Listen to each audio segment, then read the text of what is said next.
This content is brought to you by Link2, which makes private equity investment very easy. Link2 is democratizing the process of being able to invest into tech companies and crypto companies. Previously, this opportunity was only available to venture capitalists, hedge funds, and investment firms. Well, now, if you are an accredited investor, you can get this opportunity before you to be able to invest into crypto companies like Ripple, BitPay, Dapper Labs, Uphold, Abra, and many more. Link2 continues to add these respective companies and their portfolios growing. So this is a great opportunity to double dip, to be able to hold the crypto tokens such as Ethereum, Algorand, XRP, or whatever it may be, and also invest into the companies that are building the infrastructure of the crypto market. And Link2 was part of the group that invested into Coinbase pre-IPO. And of course, that did really well for them. Well, you have the opportunity to catch the next Coinbase with Link2. So definitely check them out. It's once again the opportunity to double dip, just like the VCs, just like the hedge funds. Check out Link2, link in the description. Welcome back to the Thinking Crypto podcast, your home for cryptocurrency news and interviews. With me today is Craig DeWitt, who's the co-founder of Supermojo and just recently former senior director of product at Ripple. Craig, great to have you back on the show. Yeah, Tony, good to see you again. Congrats on all your success since we first started talking in like 2018. Yeah, for sure. And likewise, congrats to you and the new company. And I would love to start off with Supermojo. And if you can tell us a bit about the platform and what's the mission? Yeah. So the mission of Supermojo is to make NFTs more accessible. I got involved really early in crypto, really starting with Ripple. And a lot of what's happening in the NFT space is analogous to what's happening in crypto or what happened in crypto a while ago. And that is, it's really, really hard to get your hands and new folks into NFTs. Hard to buy, hard to hold, hard to get liquidity.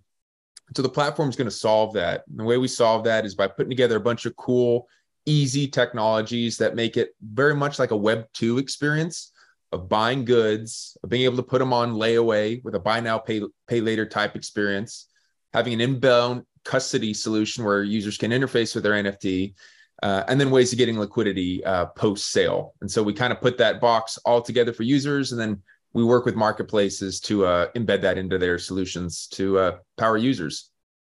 So you're not, or maybe you can clarify this for me, you're not necessarily a marketplace, but rather you're supplying the technology to integrate that to other NFT marketplaces, or is it both? Yeah, so we are an infrastructure provider, and we help marketplaces provide better experiences to their customers. And so we're not a direct marketplace, but we work with those marketplaces, kind of like what you'd see within a firm, to provide better experiences to their users, driving for them revenue and driving greater conversions. And for users, comprehensive experience that kind of helps them get from 0 to 1 with NFTs. Yeah, that's such a needed infrastructure item because a lot of people are intimidated by, the crypto world and all the wallet addresses and remembering seed phrases and all the bells and whistles. And like you said, making it Web 2.0. Well, one thing I'm very interested about is the layaway. And if you can explain how that would work, how the security would work as well. And how could that evolve over time as well? Yeah. So your point on it being difficult to get involved in the space is point on. You just reminded me of my first XRP experience, actually. This was 2013, how hard it was to get XRP to do my first transaction. The way I got it was there was some guy named Joel Katz on a Reddit forum that sent me some so I could play around with it. That was how you got involved. And so, yeah, going back directly to your question in terms of how we solve this problem with layaway, when we looked at the kind of the primitives of what's required for users, in most part want to hold their crypto if they have crypto, or a lot of folks getting NFTs have never touched crypto before. And so they want to be able to pay with the traditional means. Right. A lot of the way people pay today is with credit cards. And there's a ton of drawbacks with credit cards. And, you miss into payment, that interest gets added to principal. You get locked in this cycle of kind of being trapped with payments. And so for our on-ramps, we really wanted to solve that. And the way we think we can solve that is with layaway. And so the way it works is a customer comes in, they find an NFT they want to purchase within one of our partner marketplaces, and they have some down payment. That down payment, depending on the NFT, could be anywhere between 25 and 40% of the asset. Supermojo then goes out and purchases that asset for the full amount. And so marketplaces love this because they get volume immediately, and they don't have to worry about any of the concerns about chasing the user down or servicing the customer service, anything like that. We hold the NFT in our custody. And so, moving billions of dollars at Ripple, it's something where we take security very, very seriously. And we're using those same kind of key management processes at Supermojo to hold that NFT on behalf of users. Once users then pay down over a period of time and they complete their layaway contract, we then allow that user to either list for sale, to get additional liquidity through our financing platform, or just to withdraw to any wallet that they want. Wow. So you can get financed through your platform as well. That is very interesting. I'll get back to the finance, but I'm very curious about the custody aspect. Would you be able to tell us how you're custodying or who you're using to custody and the security layers there? Yeah. So we have a variety of partners that we use for the actual key management. And this is something that's really interesting in the NFT space, is that it's still fairly wide open in terms of the custody solution that's going to take over. And that is, when you custody an NFT, it's a little different from custodying Bitcoin or XRP. And that is, there's metadata, or simply like the most basic case, just like the JPEG associated with that NFT that needs to get surfaced. And nobody's really doing a great job of that yet. And so because of that, we use a variety of key providers on the back end across a variety of chains. We also use some of our centralized marketplaces who have their inbound custody service that we sit on top of. And we use those to manage keys. And then we use third parties to actually then pull metadata off the chain directly to surface things that are actually accessible to the user. Most basic being that JPEG. And so, one of the things that we believe in, and a lot of this comes from my time at Ripple, is interoperability. And in many ways, obfuscating this complexity from the user. Like, the user doesn't necessarily have to know if it's Polygon or Ethereum or XRP based NFT. They shouldn't have to, right? Like, you didn't ask me when you sent me an email for this, you didn't ask me what database my email server was on. You know, like, you shouldn't have to. And so we hold all that on the back end and then surface just a singular unified experience to the user, regardless of where that asset sits. And I'm assuming, with the custodians or platforms that you're using, there's insurance and things like that built in, that if there was ever any issues. Yeah. So this has been pretty amazing from kind of the early days of crypto, is the growth of what are called qualified custodians, who have substantial amounts of insurance on their platform and a number of other capabilities that at least the key management side of crypto, with MPC and things like that, are fairly well serviced today. And so we leverage a lot of that. We leverage that infrastructure to provide kind of the security aspect of the actual holding of the NFTs. So let's do a mock scenario. Let's say I want to buy a Bored Ape, one of the Bored Ape Yacht Club, NFTs. And I go to maybe OpenSea, and your platform's integrated there. I don't have all the cash. Let's say I got 10 grand and I don't know, it costs 20 grand and I want to finance the rest of it. You are able to provide that financing, and then it will be on the layaway program. And then I can continue to pay small amounts or pay the full thing from the finance and get that NFT. Yeah. So the full flow is just like you said, you come into the NFT marketplace, you find something you want to buy. You don't have all the funds up front, or, in many cases, what you see in the buy now, pay later space, people who use that service, at least a lot of the services, they actually have all the funds to make the purchase. They just don't like putting everything and holding a balance on the credit card. Right. It's incredible the kind of takeoff you have there, because these targeted services can offer something better than these blanket payment services that are offered by credit cards. And so you come in, you put some amount down. Let's say you put $10,000 down on a $20,000 NFT. We hold that NFT, and you pay down over, in our case, a biweekly basis for 3 payment periods. And so you're putting money down after every paycheck. Once you've paid that down, you can now get liquidity off of it if you want to go trade more, or withdraw to a wallet that you own if you want to do something else with it. That's so fascinating. I'm just thinking the smoke is coming up through my head here, like just the possibilities. That's certainly a huge infrastructure item, and I'm sure a lot of people will leverage that. So right now, are you guys talking to all the major NFT marketplaces, maybe the ones also being built via the XRP Ledger and things like that? Yeah. So we're talking to a bunch of folks. I'm really excited with how fast those conversations are going, with just the release, and making really good progress on the tech as well.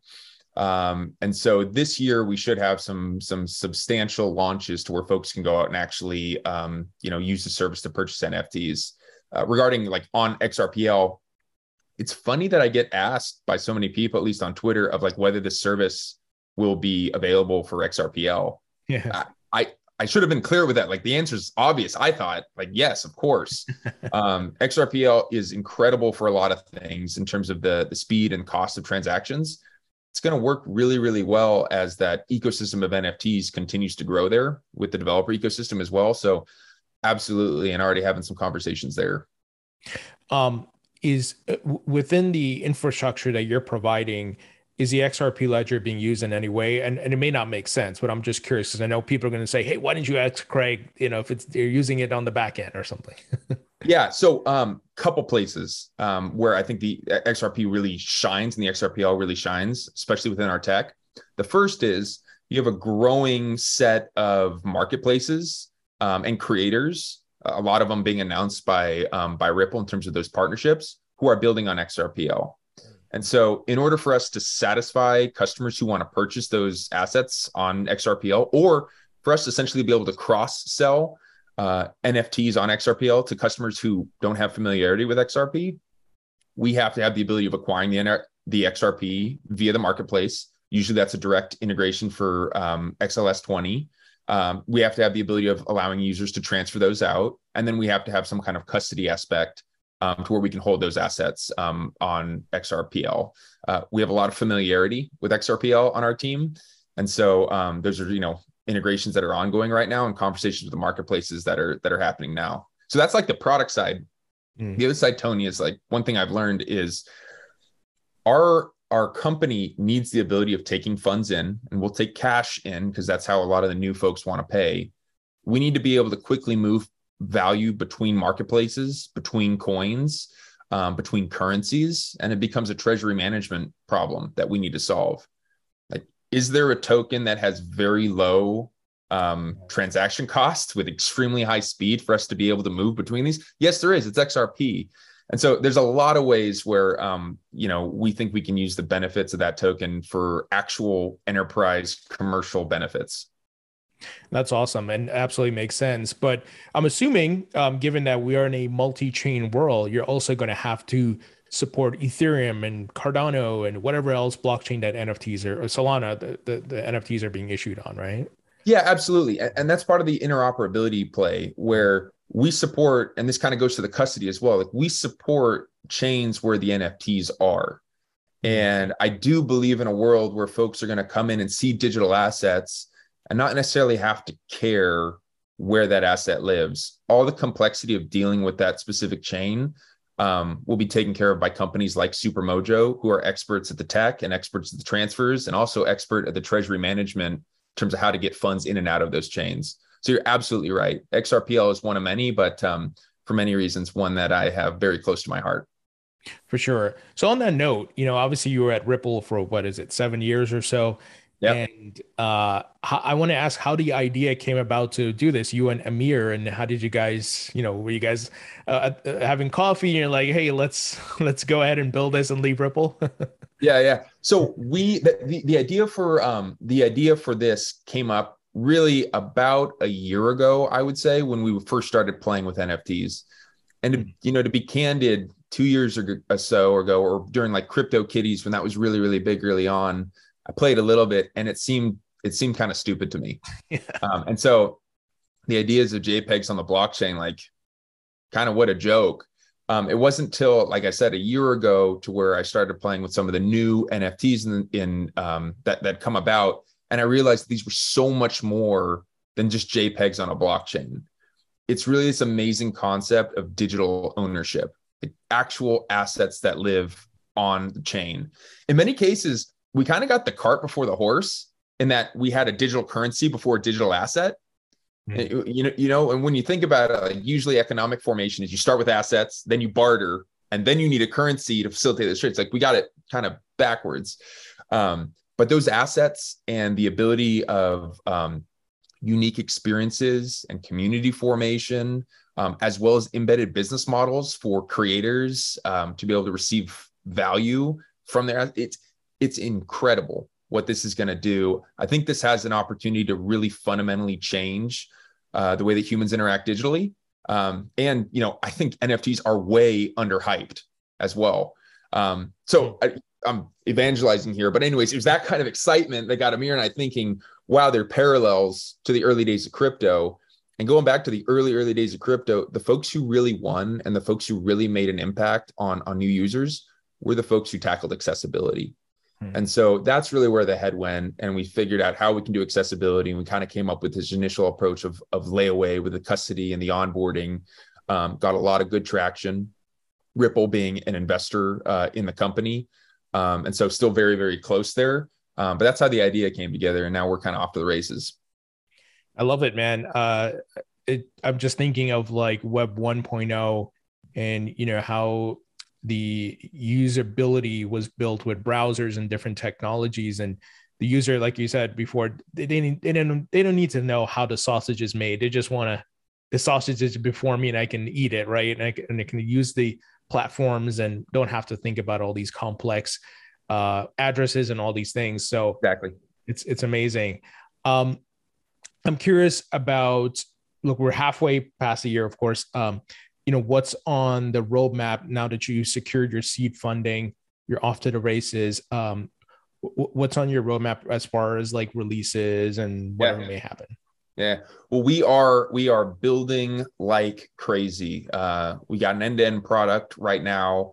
We're hiring engineers aggressively, and we're spending a lot of time talking to partners and understanding their needs, so we can kind of improve what we built already. And so what we have this year is really a big release and a big launch, which will have this layaway component to it, as well as financing of NFTs with some, I think will be some pretty powerhouse NFT marketplaces that should make it a lot easier for folks to get in NFTs. Like maybe a lot of your users were in the same position as me. NFTs sound foolish. I don't blame you. I think you can try it through Supermojo in a pretty low risk approach now. You can see the actual magic there and feel some of that Supermojo that is in the space. That's awesome. Well, I'm excited to see things progress for you guys and the integrations. I'm curious, and this may be too early to maybe discuss this, but I personally been researching NFTs to see, what position am I going to personally take? I don't own any NFTs right now, but I absolutely believe in the technology. I'm bullish on it. And I'm looking at, the movie space, the music and live performance space, and some sports as well. Will folks be able to, and this is coming like maybe the secondary market. Let's say I got an NFT from a Broadway show, whatever it is, and I can go put it on one of these marketplaces. Would you guys also support those type of NFTs? Is it kind of across the board, or is it just artwork for you right now? And I hope that's clear. That question is clear. Yeah, it is across the board in terms of what we support. So it's cross chain and it's cross functionality of the NFT as well. A lot of that is determined by the marketplaces that we work with to offer the solution. And so I think what's interesting is you're seeing more and more tailored marketplaces. You talked about Web 1.0, right? That's like the way e-commerce was eBay, right? Like a single place you go to where everybody's selling everything. And so that's kind of where we are right now. You're going to see an increase in variety of storefronts that are targeting specific verticals, like you said, whether that's music, whether that's gaming, whether that's more art or profile pics. Those are all things that we surface and think that we can provide better user experiences for. Yeah, I'm so excited to see how the NFTs they get adopted in different verticals and industries. It's Yeah, going to be massive. yeah, I think so. And you know what? They might not be called NFTs, right? I think NFT is a very technical thing that makes people kind of raise their eyebrows. But really, what we're talking about is digital ownership of a unique asset. That's incredible. Just that by itself is going to be fundamental to the growth of new economies. And if you can make that easier for folks, you know, you're going to help a lot of people get involved. For sure. All right, I want to move ahead to the crypto market. Yeah. You know, you've been here a long time, so you've seen multiple cycles. Obviously, we're in our bear market, and but there are macroeconomic factors. You know, the Fed, inflation, interest rates, and so on and so forth. How long do you think this bear market might last? And is it just like the previous ones, where you know we'll go through a couple of years and then start moving out of it? Yeah. I have a lot of mixed reactions about this this bear market, and one is just actually a little bit of I'd say disappointment. That is, you know, a lot of what crypto started around was 2008 as kind of like, you know, the traditional space does not work, and crypto was going to be its own new thing. And so one of the negatives is it got big enough to where it kind of got sucked into this black hole of being also controlled by Fed monetary policy. That's kind of a bummer, right? To see these things trade with beta, because one hypothesis was that this was a non-correlated asset. And with the amount of money printed, it just it didn't have enough escape velocity to become its own economy yet. So I think a lot of this is just going to be determined upon the risk on behaviors of the market. And if things come back, if rates snap down because the Fed overcorrects, you'll see crypto kind of respond as just a risk on asset. My disappointment is it's so much more than that. It is so much more than just another tradable asset, at least to me. And that's why these winters are actually pretty positive in that it's time to build. And you don't have as much froth, and you can think about user experiences. That is actually, I mean, my own personal take, it's actually when some of the best work at Ripple was done during those like previous bear markets, being able to focus and build and listen to your users. So how long? I don't know. It's probably not tomorrow. It's not going to end. Hopefully not more than a year. For sure. And to your point, it's like a cleansing, right? It flushes out a lot of the bad. And we've seen a lot of collapse recently, Voyager, Celsius, and so forth, and people who were not running their businesses well. And it's a cleansing, but man, I hate seeing it. It's a lot of pain. Yes. There's a lot of stories out there with a lot of pain. And, you know, I really hate seeing that. For sure. You know, with that said, we see the folks in DC and the regulators and the politicians. Speaking of pain, nice. Yeah. Speaking of pain. Yeah. You know, they're eyeing all these things. It seems we're moving in the right direction though, but just slowly. And there's still a lot of things to be ironed out. A lot of the pain point is coming from the SEC. You have obviously Ripple with the lawsuit. You got Library, who has a big lawsuit as well. And then you got Grayscale suing the SEC now. And it seems like the SEC is going after crypto exchanges. You know, what are your thoughts on this whole situation and even something close to your heart, right? Ripple and their situation. Yeah. It's pretty ugly. It's pretty ugly. I guess I'm a little bit of an idealist, and I do believe that the United States is a birthplace of innovation. So many amazing things have been built here because of the kind of systems that we do have in place to foster entrepreneurs and growth. Anytime that there's an institutional headwind against that, you know, I kind of react with horror, and disgust. But I will say this: I think one thing is important, and that is, especially with the Ripple case, it's tough to see how long these things take. And so in many cases, the process is the punishment, right? And so I think Brad came out and publicly said that there's, you know, going to cost about $100 million totally to fight this. That's not great for innovation in the United States. But I will say, looking for things to be thankful for, I will say it is pretty cool that we have a court system that eventually, usually gets to the right answer. And with a lot of what you see in the news, the truth is coming out. And I think that's going to influence a decision that will be correct. And I think one that's going to strongly favor not just Ripple, but crypto in general. Yeah, I feel there's so much that hangs in the balance with this Ripple lawsuit.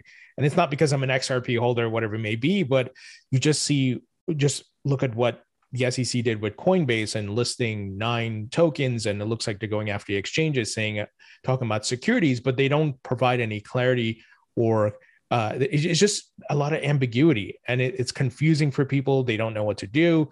But like to your point, the courts could certainly get this right and help us move in the right direction.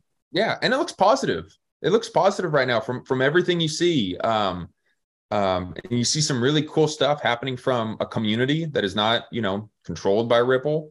With a lot of stuff that John Deaton is doing.